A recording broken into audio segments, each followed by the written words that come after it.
Canaán, y van a llegar a la media luna fértil, y van a llegar a Egipto, y van a llegar a Nubia, y van a llegar a todas partes, porque tienen los recursos y han encontrado las formas de surcar los inmensos desiertos y los salvajes mares en los terribles tiempos de los monzones, gracias a su ingenio y su creatividad, y por eso se llama la Arabia feliz, la Arabia fragante. Estas rutas van a durar mucho tiempo, desde los tiempos de Sumeria, hasta cuando, en un momento dado, los egipcios encontraron el secreto de los monzones.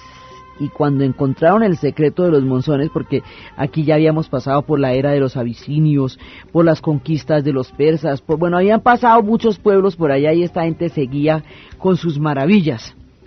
Pero un día los egipcios van a encontrar el secreto, y cuando los egipcios descubren el secreto, en ese momento lo que hacen es que se saltan la ruta, y la ruta empieza a aparecer es por Egipto, y es como para las ciudades que más adelante serán las ciudades griegas.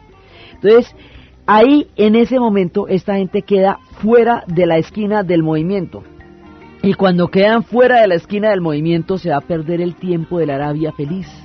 Esto es más o menos en el siglo II antes de Cristo, cuando los egipcios descubren esto, y cuando lo descubren, esta gente queda totalmente fuera, porque ya las rutas vienen directamente por Egipto, y ya no bajan hacia Omán, hacia Yemen, y hacia la Arabia feliz. Entonces la Arabia feliz, que colindaba a Yemen y a Omán, con lo que hoy es Somalia, y Etiopía y Eritrea, esa conexión se pierde por abajo, porque esa conexión se está haciendo ahora por arriba, por el Sinaí, cuando los egipcios descubren el secreto de la manera como se navegan los monzones.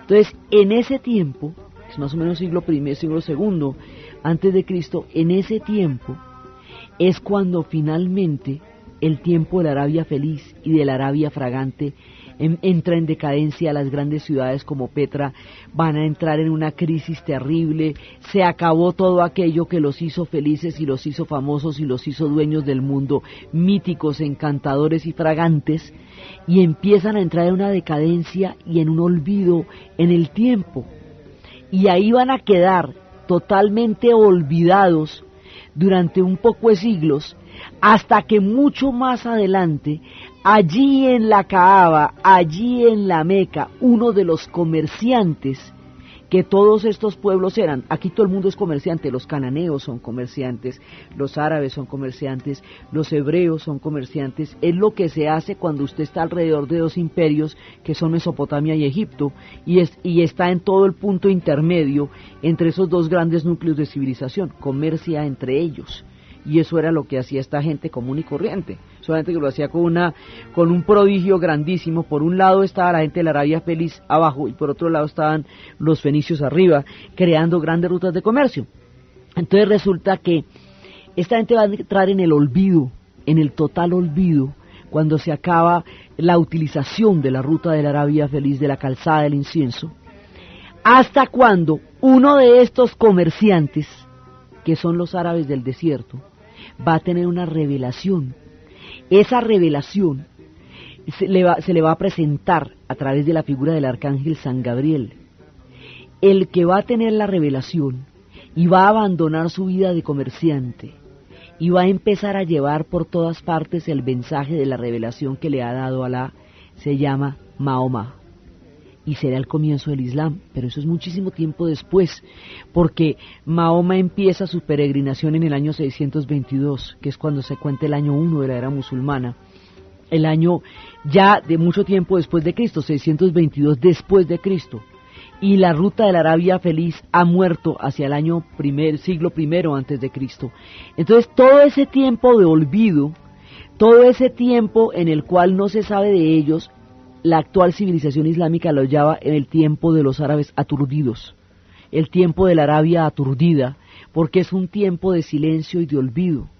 Entonces, todas estas historias se van a conocer es en el tiempo del Islam, y se van a conocer a través de las tradiciones orales de los pueblos de las caravanas del desierto, que todavía repiten en la actualidad las historias de la Arabia feliz y de la Arabia fragante. Entonces se van a consignar por escrito, cuando ya exista la gran civilización islámica, es que se van a consignar por escrito estas historias. Entonces las fuentes son la tradición oral, los escritos de la civilización islámica y el Corán, de donde se recoge el mundo que existía en los tiempos de la Arabia aturdida para llegar a los tiempos del Islam.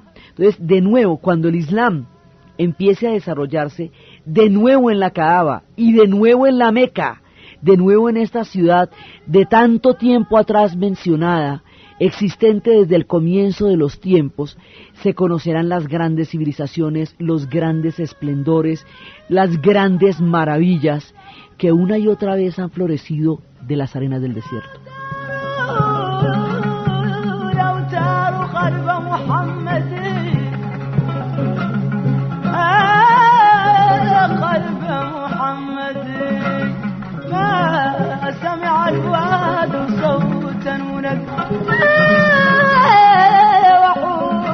Todas estas historias están registradas por la impresionante tradición oral que se mantuvo a lo largo de los siglos, por la poesía.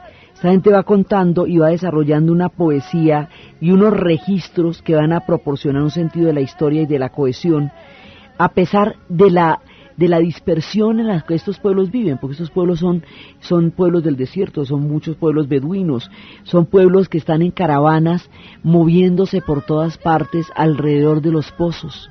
Entonces hay una cantidad de gente que está en el desierto, digamos, transitando por el desierto, y hay unas ciudades-estados que están alrededor de los oasis, y es donde se desarrollan los focos de civilización. Pero los focos de civilización se alimentan de las caravanas del desierto. Sin los árabes que están en los camellos y en los caballos, la gran civilización de los pueblos de los oasis no se hubiera podido conocer. Hay una alimentación recíproca de ambos lados, que es lo que permitió toda esta civilización. Entonces, esta civilización va a ser poderosa y maravillosa durante muchísimo tiempo, cuando la Arabia feliz. Luego cae en el olvido, en el tiempo de la Arabia aturdida, y luego vuelve a florecer con todo el esplendor, la sabiduría, la magnificencia en los tiempos del Islam. Entonces, esta es una historia de una parte de los pueblos semitas, que es la que viene de los árabes y la que va a llegar hasta Canaán, va a llegar hasta Siria, va a llegar hasta la Media Luna, va a llegar por el otro lado hasta Nubia, va a llegar hasta Egipto, va a llegar hasta Somalia. Ellos se van a esparcir por todas partes, y por eso es una cantidad de pueblos semitas que están en todos lados dentro de este mundo del Medio Oriente. Entonces, esa, digamos, es la secuencia de los hijos que van a venir de Ismael y de Agar y de Ibrahim, nombre que los árabes le dan a Abraham, de donde ellos vienen, también en el tronco común con Adán y con los ángeles, lo mismo que van a venir de un tronco común los pueblos hebreos. Entonces, por un lado está toda esta historia del desierto, y por el otro lado, regresando en ese momento, después de 40 años en el desierto, viene una confederación de 12 tribus. Esas 12 tribus que se han ido formando alrededor del tiempo en el que salieron de Egipto, en el que fueron liberados por Yahvé, el pueblo hebreo, y empieza a transitar por el desierto, finalmente mueren todas aquellas personas que conocieron la esclavitud en Egipto, y van a llegar una generación de personas libres, que conocieron fue todo el tiempo de la transición del Sinaí, y van a llegar de nuevo a la Palestina, a Canaán, van a llegar allí a las tierras de Canaán, donde ellos estaban antes de ser llevados José y sus hermanos a la parte de Egipto, y llegan allá las 12 tribus. Entonces las 12 tribus se asientan y empiezan a, digamos, retoman el hilo de su historia. Con los pocos que han quedado allá, llegan y les dicen: mire, ¿ustedes de dónde vienen? Del desierto. ¿Y qué hacían allá? Veníamos liberándonos de los egipcios. Estuvimos 40 años en el desierto y acabamos de llegar hasta acá. Y entonces vienen las 12 tribus. Esas 12 tribus están compuestas, pues, la tribu de Rubén, la tribu de Zebulón, la tribu de Isaacar, la tribu de Dan, la de Gad, la de Aser, la de Neftalí, la de José y la de Benjamín. Y por el otro lado hay una tribu que es la de Judá, que absorbe a la tribu de Simeón, y a otra que es la tribu de Leví, de donde van a salir los sacerdotes. Entonces esas son las 12 tribus y se van a asentar en Canaán y van a desarrollar su propia historia. Entonces cuando ya todas las tribus se reunifican, digamos, se encuentran en la tierra de Canaán, en la parte interior de Canaán, allá van a crear el reino de Israel. Entonces ese reino de Israel que van a crear allá, conformado por esas 12 tribus, ¿sí? De ahí va a salir un rey que es Saulo. Ya, digamos, ahí terminan los periodos de los jueces y empiezan los periodos de los reyes, llega Saulo y Saúl, y de Saúl va a salir David. David va a ser el primer rey. Entonces, ¿qué pasa? Ahí pasa una cosa importantísima y muy extraña. Como este es un pueblo, los pueblos de Canaán son un corredor entre dos imperios. Todos los pueblos de Canaán no podían desarrollar grandes reinos ni grandes periodos de estabilidad en términos de civilización con esos dos imperios ahí al lado, Egipto y Mesopotamia, porque siempre de uno o de otro lado les caían. Entonces, en una época va a haber una crisis en los dos imperios, van a estar desarticulados y rotos por dentro, fragmentados, por un tiempo, estos dos imperios, cosa que no pasa nunca porque es difícil cogerlos en un periodo de crisis a ambos. En el momento en que se produce el periodo de crisis de ambos, es cuando todas estas 12 tribus crean su reino de Israel. Israel, de donde descienden, porque era Jacob a quien Yahvé lo había llamado Israel porque no había reconocido un día la figura de uno de sus ángeles. Entonces van a crear el reino de Israel. Y allá es donde va a salir primero Saúl y luego David. Y David va a ser el rey que los unifique. Ese periodo de Saúl, David y Salomón es el periodo en el cual ellos van a tener su esplendor, su unificación. Es el periodo más importante en sus referencias como unidad, como pueblo, en el cual ellos se van a ver encontrándose dentro de su propia identidad tras la salida de Egipto y tras todos los avatares que les han pasado. No va a durar mucho porque después los van a coger y se van a llevar un poco esos los asirios y a otros se los van a llevar los babilonios, pero ese periodo es la época dorada de su evocación de sí mismos. Entonces es ahí cuando aparece el rey David, y el rey David va a ser un personaje absolutamente maravilloso, y ese rey es el que va a tener la idea de toda esta unidad. Él significa la casa de David, que viene de Judá. De todas esas tribus hay una que es la de Judá. Esa de Judá fue la que absorbió a la de Simeón. Esa de Judá, esa tribu de Judá es de donde van a salir David y Salomón. Y es de donde va a salir, digamos, la parte fundamental de esta unión. De ahí sale David, y David tiene muchísimos hijos, uno de los cuales lo va a tener con esta mujer de la que se enamoró tanto, que fue Betsabé, que le parecía tan sensacional que mandó a su esposo a la guerra, al lugar más peligroso de la batalla, y pues claro, lo mataron. Entonces él se quedó con Betsabé. Entonces Yahvé le dice que eso no se hace, y él va a tener un arrepentimiento terrible por eso, y su arrepentimiento va a ser tan sincero que Yahvé le va a decir que de su descendencia va a salir el Mesías, y ahí empezarán a esperarlo, y de la descendencia de él va a salir Salomón, y Salomón es el que va a construir el templo, y el templo es lo que va a crear la unidad. El templo es el símbolo de la unidad, y será el primer templo que ellos van a crear, que van a construir, la primera parte, y lo van a hacer sobre un territorio que se llama Salem.